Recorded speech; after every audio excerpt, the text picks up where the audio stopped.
AITA for hiring a forensic accountant after learning I co-owned my parents' house? I'm Claire, 34.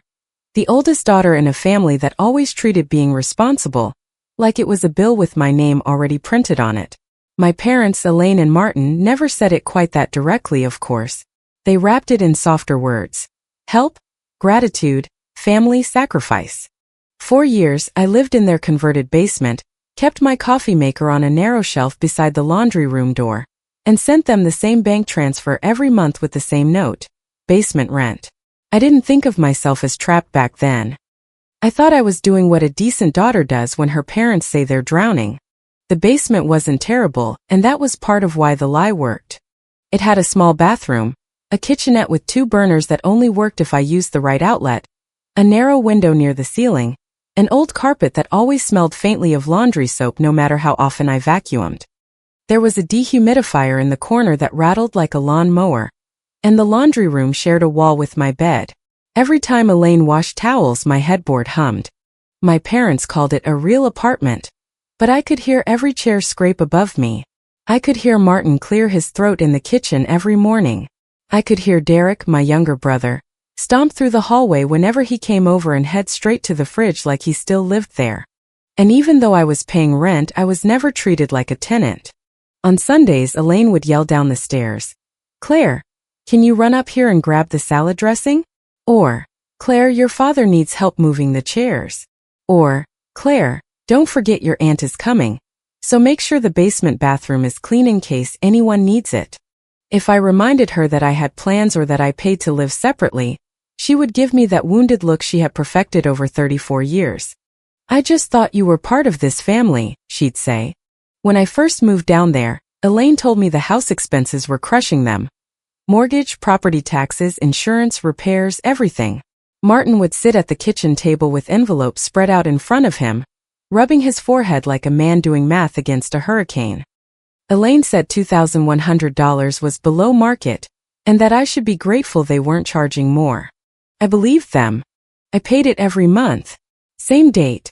Same transfer. I also paid part of the utilities because Elaine said the basement made the electric bill higher. I bought my own groceries, replaced the dehumidifier when the old one died, and covered a plumbing repair when the basement shower backed up because Martin said they just couldn't absorb one more surprise.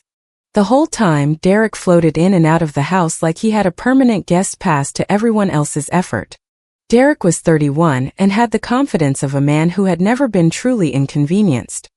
He made jokes about me living under Mom and Dad, called the basement Claire's cave, and once told a cousin I had the family discount, like I was some lazy adult child getting a free ride. Nobody corrected him. He lived in his old bedroom for 6 months after a breakup, and never paid a cent. Elaine said he was going through a hard season.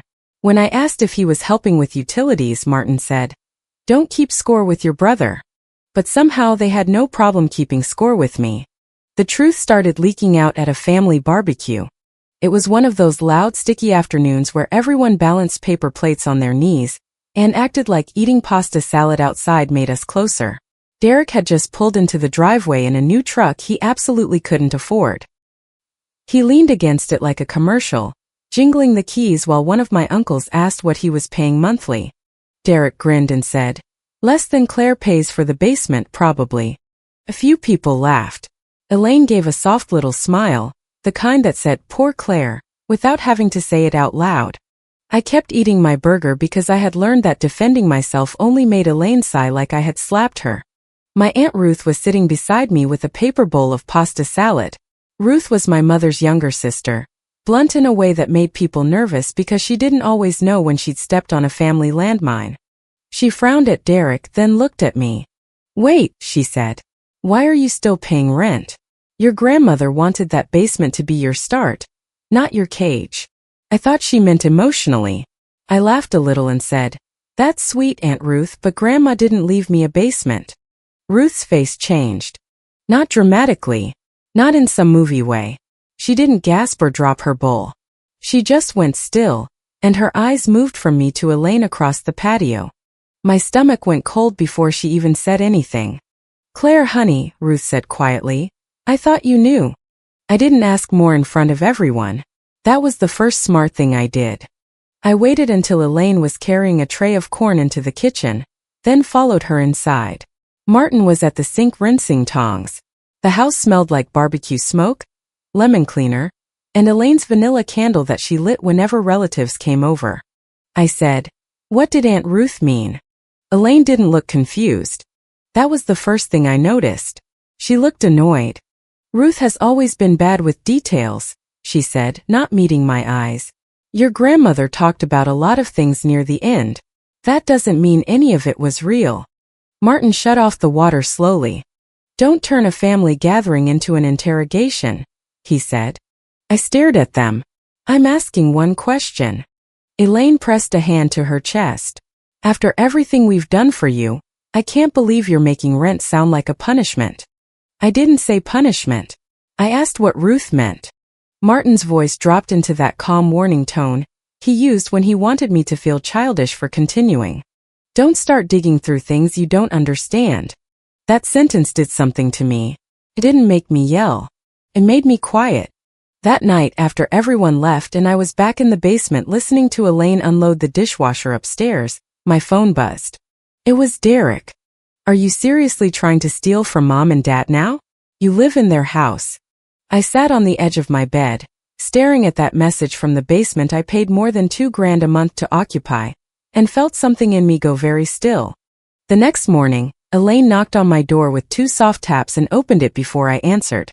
She had a forced smile on her face and a mug in her hand like we were about to have a sweet mother-daughter moment. "I know yesterday was emotional," she said, "but rent is due in 4 days, and your father and I really need everyone to be responsible right now." Rent wasn't due for 9 days. I said, "Okay." She blinked, probably expecting more.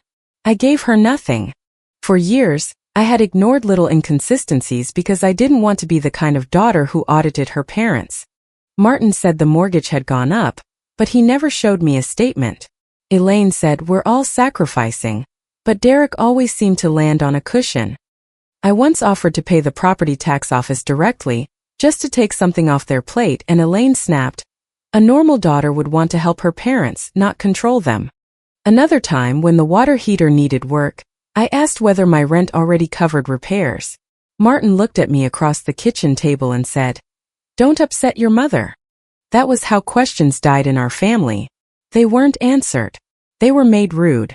After Ruth's comment, those moments stopped feeling like misunderstandings and started looking like a pattern. I began with public records. I searched the county property records. I ordered copies of the deed history. I found property tax bills that didn't match the panic speeches I'd heard for years. I printed bank transfer confirmations from my account and downloaded every Zelle receipt I had. Month after month, the same amount. The same label, basement rent. I made a folder on my computer called What I Paid For. At first, it had 4 documents in it. Within 2 weeks, it had dozens. Ruth called me 3 days after the barbecue. She sounded distraught. "I keep replaying your face," she said. "I really thought you knew." "Knew what?" I asked. She exhaled shakily. "Your grandmother was worried about you. Not because you couldn't handle yourself, but because she knew how your mother was with money. She said you were too fair for your own good." That hurt more than I expected. Grandma had died when I was younger, but I remembered the way she used to tap the kitchen table when she wanted me to pay attention. She was practical, not sentimental. She showed love by checking tire pressure and slipping grocery money into coat pockets. Ruth said Grandma had set aside estate money connected to the house and made Elaine and Martin responsible for handling certain paperwork.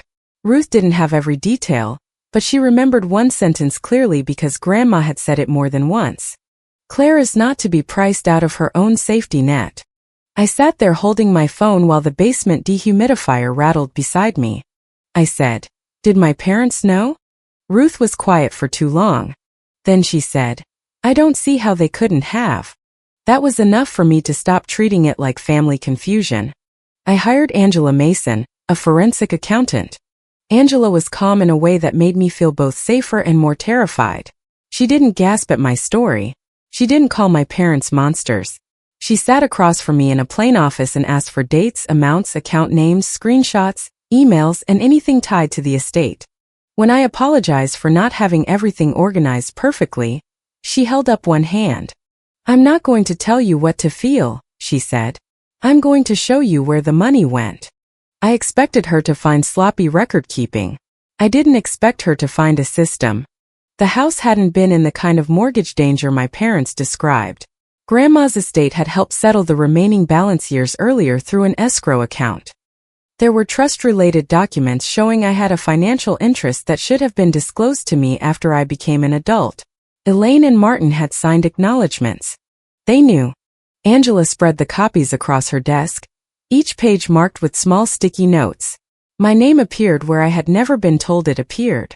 Dates lined up with years when my parents were still telling me the house was barely surviving. I remember staring at Martin's signature. He had such plain handwriting. Simple, square, familiar. I had seen it on birthday cards, school forms, and checks for pizza when I was a kid. Seeing it there made my chest feel tight. Then Angela showed me the money trail. My rent payments went into an account Elaine called Household. I knew that because Elaine had once told me, everything for the house goes through Household. But Angela found transfers out of that account that had nothing to do with the house. Derek's car loan. Derek's credit card settlement. A kitchen remodel deposit Elaine had described as finally using our savings. A vacation rental my parents had told everyone was covered with points. Utility payments were in there too, but not the way Elaine had made it sound. My separate utility contributions had often covered most of the actual bill, while my rent moved right through the household account and landed somewhere else. My rent wasn't saving the house. It was cushioning everyone else. I didn't cry in Angela's office. I think I would have felt better if I had. Instead, I went numb in a clean, bright room while a woman I'd known for less than a month carefully explained how my family had turned my loyalty into a revenue stream. Then she found the voicemail. It was an old voicemail, saved in a backup connected to estate correspondence that Ruth had helped locate. Elaine had left it for Martin years earlier, after Ruth asked a question about paperwork during some family discussion I didn't even remember. Angela warned me before playing it. Elaine's voice came through, small and tinny. "Martin, Ruth is asking about the documents again. You need to handle it. If Claire finds out, she'll make this ugly." That was it. One sentence was enough. For almost a full minute I didn't speak. I just sat there looking at the paused audio file on Angela's screen. My mother hadn't been confused. She hadn't forgotten. She hadn't misunderstood Grandma's intentions. She had counted on me trusting her. I wanted to explode. I wanted to walk upstairs, play the voicemail in the kitchen, and watch both of their faces change. I wanted Derek to know every smug little joke he had made was about money I had unknowingly handed him. Instead, I did what Angela and the attorney told me to do. David Klein was the estate and property attorney Angela recommended. He had the tired patience of a man who had heard every family excuse on earth and stopped being impressed years ago.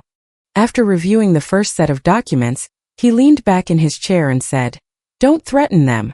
Don't argue on the phone. Put everything in writing and let the documents do the work." That became my rule. I stopped asking questions verbally. I stopped walking upstairs to have conversations that could later be twisted. I backed up every transfer receipt, every utility payment, every Venmo screenshot, every repair receipt, every message where Elaine said my rent was helping with the mortgage. David sent a preservation letter by certified mail requiring Elaine and Martin not to destroy, alter, or hide records connected to the estate, the house, or my payments. He told me the goal wasn't drama. It was leverage.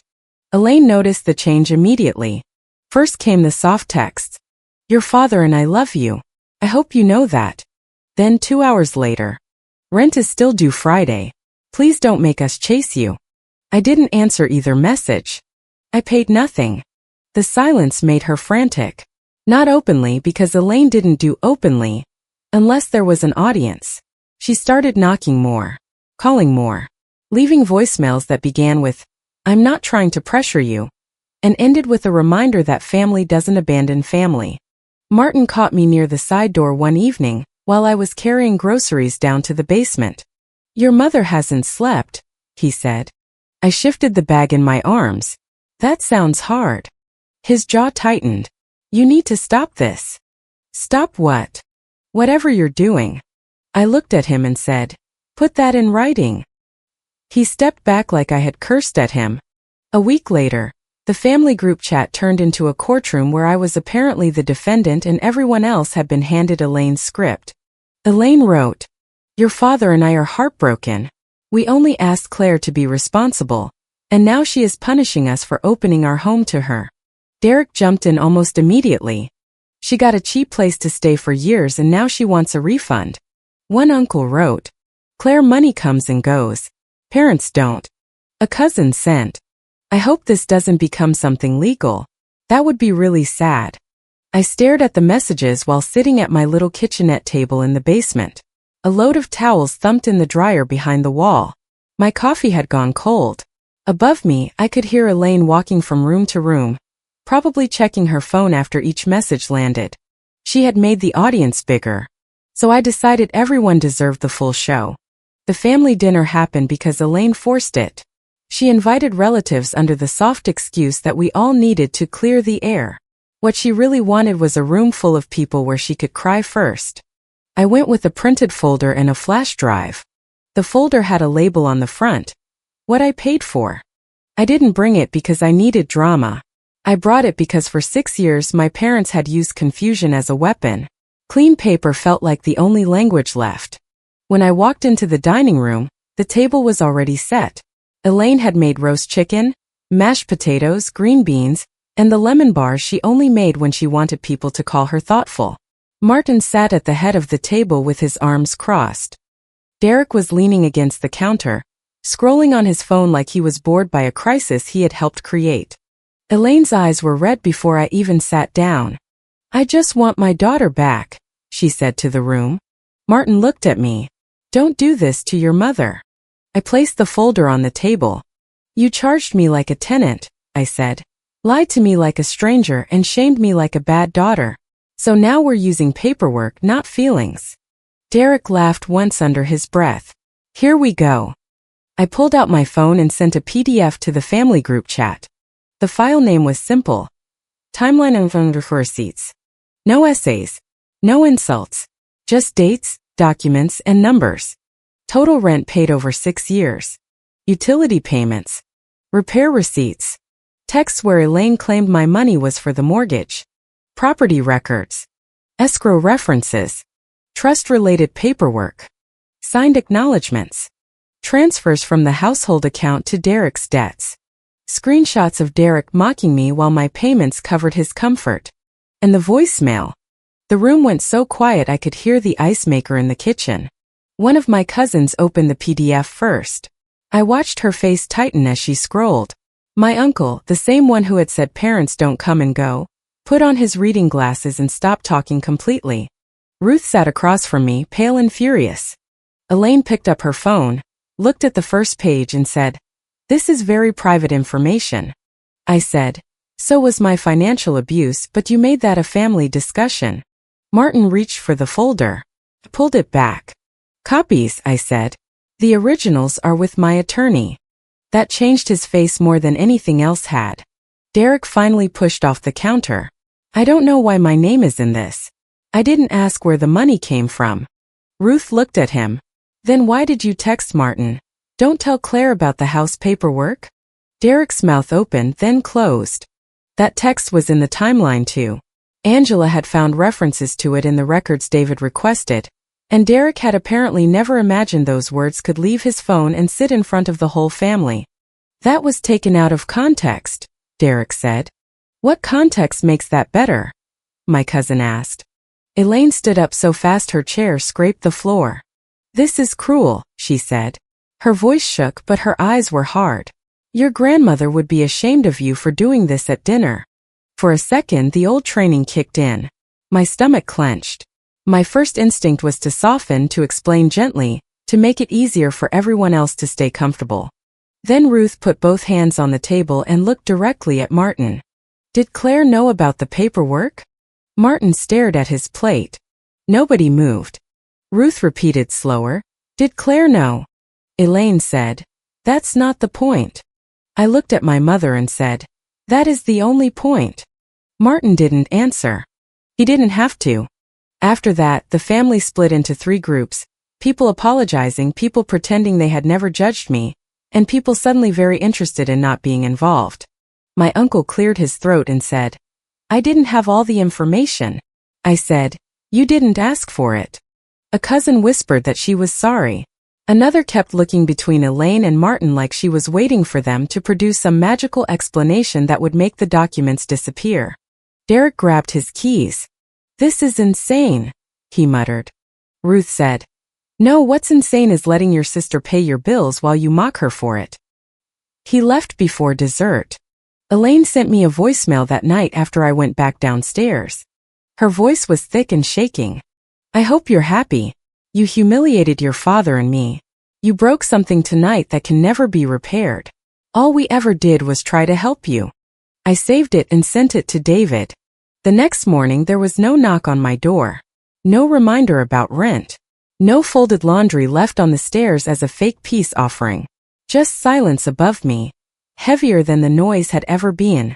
Within 2 weeks, Martin responded through an attorney. That was the first time in my life my parents treated my questions like they mattered. David and Angela pushed for a full accounting of estate-related funds, a review of the house documents, and repayment discussions for money collected from me under false explanations. It didn't turn into an overnight movie ending. No judge slammed a gavel the next morning. Nobody got dragged away in handcuffs. Real consequences were slower and much less dramatic. But they were real. Elaine and Martin lost the monthly money they had treated like oxygen. Derek's support got cut off because too many relatives were asking why his sister had been paying for his comfort.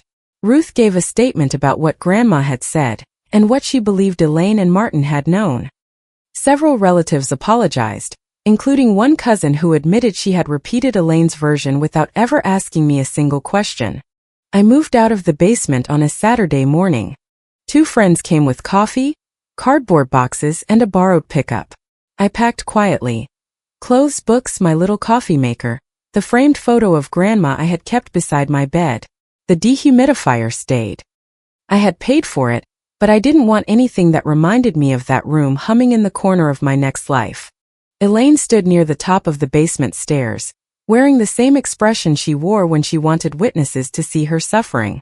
"I hope you're proud of breaking this family," she said. I taped one last box shut. "No," I said. "I'm proud I finally stopped financing the lie." Martin stood behind her and said nothing. That had always been his favorite way to participate. When I carried the last box out, I didn't look back at the kitchenette or the narrow window or the carpet that smelled like detergent. I didn't feel brave in some cinematic way. I felt tired, clear, lighter than I had in years. The legal side kept moving after I left. My parents eventually agreed to a formal accounting and a negotiated repayment plan while the estate issues were reviewed. They didn't do it because they suddenly became honest. They did it because the documents made silence more expensive than accountability. Elaine still tells certain relatives that I chose money over family. Derek still acts like he was just caught in the middle, even though everyone has seen the messages. Martin, from what Ruth tells me, has become very interested in the phrase miscommunication. But the story doesn't work the way it used to. Not after the timeline. Not after the signatures. Not after that voicemail. For 6 years I thought I was paying rent. What I was really paying for was the right to be lied to politely. And for the first time in years when I walked out of that basement, I didn't feel like I had lost my home. I felt like I had finally stopped renting space in someone else's lie. If you liked it, don't forget to leave a comment and support the